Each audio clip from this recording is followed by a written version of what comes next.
वडोदरा पर मानसून मेहरबान है। मौसम विभाग ने जारी कर दिया है ऑरेंज और येलो अलर्ट। भरतपुर, धौलपुर, करौली, बारां, भीलवाड़ा और अलवर में ऑरेंज अलर्ट जारी किया है और मध्यम से तेज वर्षा होने की भी संभावना जता रहा है मौसम विभाग। जयपुर, दौसा, सवाई माधोपुर, टोंक, बांसवाड़ा और कोटा, साथ में सिरोही और जालोर जिले में भी मौसम विभाग ने येलो अलर्ट जारी किया हुआ है। तो इस बार औसत से कहीं ज्यादा बरसात हुई है। पिछले कई सालों का रिकॉर्ड भी टूट चुका है और बारिश के जो संकेत है वो भी अभी मौसम विभाग लगातार दे ही रहा है। ऑरेंज और येलो अलर्ट जो कि प्रदेश के अलग अलग जिलों में मौसम विभाग ने जारी कर रखा है, यानी मॉनसून अभी बरकरार है। अभी मेघ और बरसेंगे।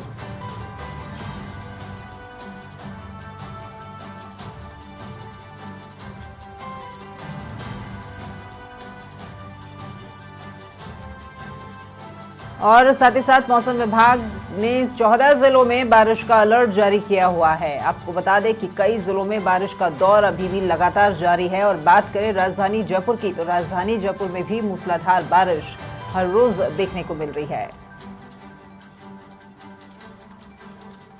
तो मॉनसून के ऊपर अपडेट लेते हैं। अलग अलग क्षेत्रों से जुड़े हैं हमारे तमाम सहयोगी। सबसे पहले कोटपुतली का रुख करते हैं। गिरिराज नायक हमारे साथ में जुड़े हुए हैं। गुड मॉर्निंग गिरिराज, बारिश हो रही है, आप छाता लिए खड़े हैं। मैं जानना चाहूंगी कब से ये सिलसिला जारी है? वेरी गुड मॉर्निंग राखी। ये जो सिलसिला है बारिश का अल सुबह से ही निरंतर जारी है। और मैं आपको बता दूं कि बीती रात की मूसलाधार जो बारिश हुई थी कोटपुतली में, काफी अच्छी बारिश हुई थी, जिसके कारण कोटपुतली शहर के सभी जो रोड थे वो बिल्कुल नदियों का रूप ले लिया था। राशि में बताना चाहूंगा कि अल सुबह जो रूटीन के जो कार्य करने वाले थे उनको काफी परेशानियों का सामना करना पड़ रहा है, क्योंकि जो मजदूर वर्ग के जो लोग थे जो ठेली यहाँ लगाते हैं, उन्होंने आज सुबह मौसम साफ 7 बजे नजर आया तो उन्होंने नई ठेली लगाई है। लेकिन जैसे ही मौसम पूरे कोटपुतली शहर में बादल छाए और बिल्कुल काले बादल छाए कि अंधेरा सा छा गया, उसके बाद में और अच्छी जमकर ये बारिश हुई। और अभी भी बारिश का दौर है वो निरंतर जारी है। धीमी धीमी गति से जो बारिश हो रही है तो वो निरंतर जारी है। ऐसे में जो सुबह सुबह पूजा पाठ करने जाते हैं उनको भी काफी परेशानियों का सामना करना पड़ा। मेरे साथ में है एक जो मंदिर डेली जाते हैं, सामने से मंदिर है, इनसे बात करना चाहेंगे कि कोटपुतली की जो बारिश का है इस बार जो व्यवस्था है कैसी रही और जो बरसात है तो ये काफी वर्षों बाद में, तो क्या कहना चाहेंगे? सर आपका नाम बताइए। संजय जी, ये जो बारिश का दौर चल रहा है इसके लिए क्या कहेंगे? ये लिए क्या कहेंगे, हालात खराब हैं, यहाँ के हालात खराब चल रहे हैं। बारिश की निकासी का कोई रास्ता नहीं है इनके पास में। और जो देखे हम कहीं भी देखते हैं चारों तरफ पानी भरा पड़ा है। हालात हमारे ये हो रहे हैं।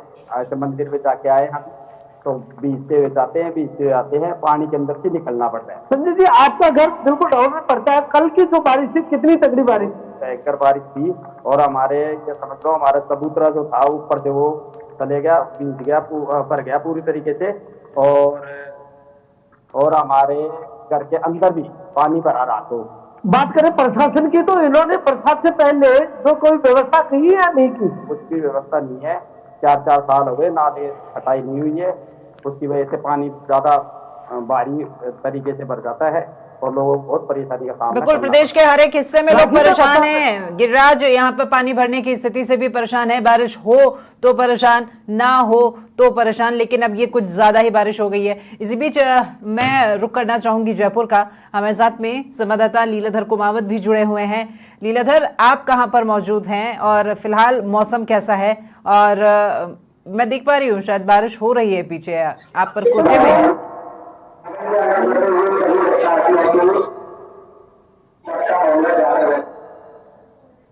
जी लीलाधर, आवाज पहुंच पा रही है आप तक मेरी? जी बिल्कुल राखी, बताना चाहूंगा जयपुर शहर में अभी थोड़ी देर पहले आप देख सकते हैं बारिश का आलम था और हालांकि अब रिमझिम बारिश का दौर चालू हो गया है। अभी थोड़ी तेज बारिश हुई थी। आज राधाष्टमी का त्योहार जयपुर का आराध्य गोविंद मंदिर में मनाया गया था। श्रद्धालु काफी संख्या में यहाँ पे आए हुए थे।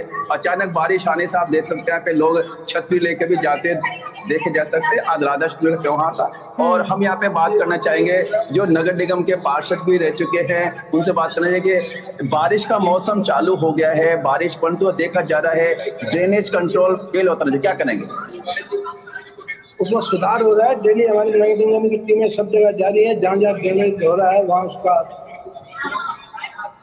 हो जा रहा है, उसका इलाज और किया जा रहा है। प्राय देखा जाता है कि मानसून के समय ही अधिकारियों के कहते हैं संज्ञान में आता है, तो मानसून से पहले क्या सड़कें हैं या नालों की सफाई पे ध्यान नहीं देना चाहिए? नहीं, नालों की सफाई हुई है, अब की बात समय से पहले हो गई। अब की बार बारिश बहुत ज्यादा तेज आई है, हर जगह देख लो पूरे हिंदुस्तान में रिकॉर्ड तोड़ बारिश हो रही है, उसकी वजह से कई अव्यवस्थाएं हो गई। लीलाधर सवाल बदल दीजिए, इनसे कहिए कि चले इस साल ज्यादा बारिश है, अगले साल के लिए कोई आश्वासन दे दें। स्टूडियो का क्वेश्चन आया है कि इस साल तो बारिश हो गई जी, ठीक है, अधिकारियों की अनदेखी भी देखी जा रही है, प्रशासन ने भी अनदेखी कर ली, आगे के लिए क्या व्यवस्था रहेगी? आगे के लिए व्यवस्था की जाएगी। अभी हमें पता चल गई कि किसके पानी का भराव हो रहा है, उसको क्या किया जाएगा, उसकी व्यवस्था की जाएगी। सभी चीफ इंजीनियर को, इंजीनियर को सबको बता दिया और इंस्ट्रक्शन दे दी सरकार ने कि आप अब की बार जो ये हो रहा है उसको मद्देनजर रखते हुए वैसी प्लानिंग के साथ काम किया जाए। परंतु हमेशा देखा जाता है बारिश के समय ही अधिकारी या प्रशासन चेतता हुआ नजर आता है, आखिर क्या कारण रहता है? मानसून से पहले ऐसे हालात पे काबू क्यों नहीं पा सकते? नहीं पाते हैं। अब की बार थोड़ा सा बारिश ज्यादा हुई, मैंने आपसे पहले भी कहा था, बारिश ज्यादा होने की वजह से अव्यवस्था हो गई, उसको भी अभी हम लोग ध्यान में रख के कैसी प्लानिंग बनाएंगे जयपुर के विकास के लिए। जयपुर में तो बहुत बड़ा स्थान है। चलिए, इस बार कारण मिल गया लीडर। इस बार का कारण ये है व्यवस्थाएं बिगड़ने का कि बारिश ज्यादा हो गई है, नहीं तो हमने तो व्यवस्थाएं पूरी ही कर ली थी। ठीक है लीलाधर, मैं एक बार 12 में हमारे सहयोगी अनिल भार्गव भी हमारे साथ में जुड़े हुए हैं, उनका भी रुख कर लेती हूँ। Anil, good morning. बारिश हो रही है यहाँ पर, कब से हो रही है, कितना पानी भरा हुआ है, कहाँ आप खड़े हैं, ये जरा बताएं। नहीं पूछा, लिखो नंबर।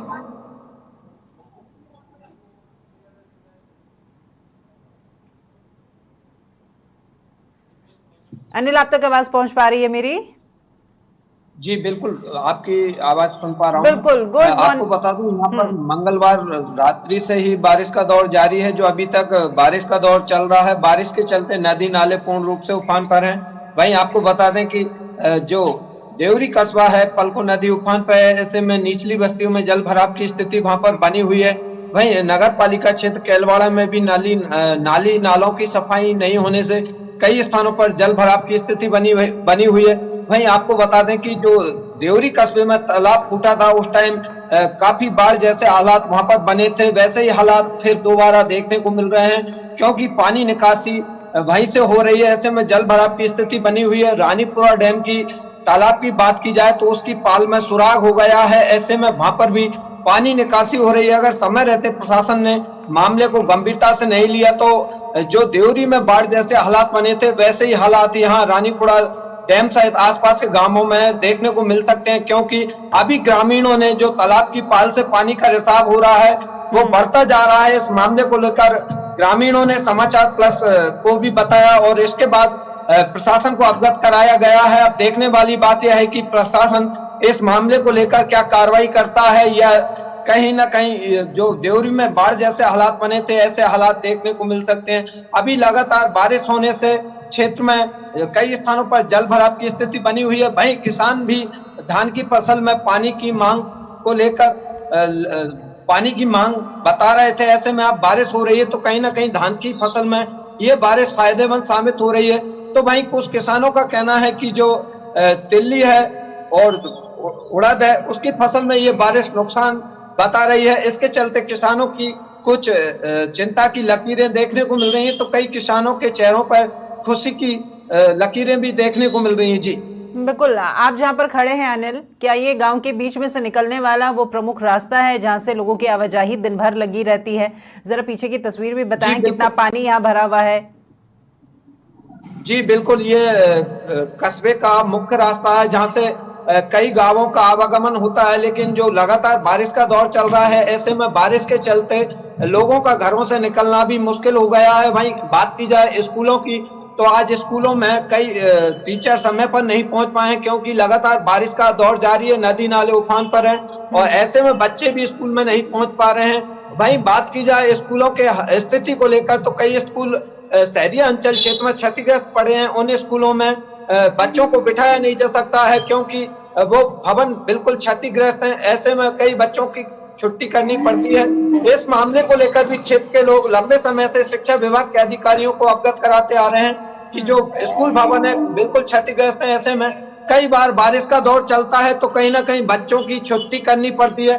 साफ तौर पर मैं दिखाने की कोशिश करूंगा कि जो बच्चे हैं वो स्कूल से वापस निकल चुके हैं और ये बच्चे स्कूल से वापस घर आते जा रहे हैं क्योंकि स्कूल की स्थिति बिल्कुल दयनीय है, क्षतिग्रस्त बनी हुई है। भवन जर्जर हो चुके हैं, वो पुराने समय से बने हुए भवन है जो कि जर्जर स्थिति में है, उन्हें मरम्मत की आवश्यकता है। लेकिन फिलहाल स्थिति ये है कि इतनी तेज बारिश में वो मरम्मत भी करवाई नहीं जा सकती, इसके चलते बच्चों की पढ़ाई का भी नुकसान हो रहा है। अनिल, हम बात कर लेते हैं अब किसानों की। देखिए, जब बारिश आने को होती है, बीज बोया जाता है, उस वक्त किसान की पूरी दिली इच्छा होती है कि कुछ बारिश बरसे तो ये बीज जो है उनको उन तक पानी पहुंचे। जमीन जो है वो सूखी पड़ी है, लेकिन जब बारिश जरूरत से ज्यादा हो जाती है तो फिर किसान की चिंताएं जो है वो इसमें तब्दील हो जाती हैं कि अब फसल खराबे की स्थिति जो है वो कहीं ना कहीं उसकी शुरुआत हो चुकी है। तो ऐसा ही कुछ यहां भी देखने को मिल रहा होगा।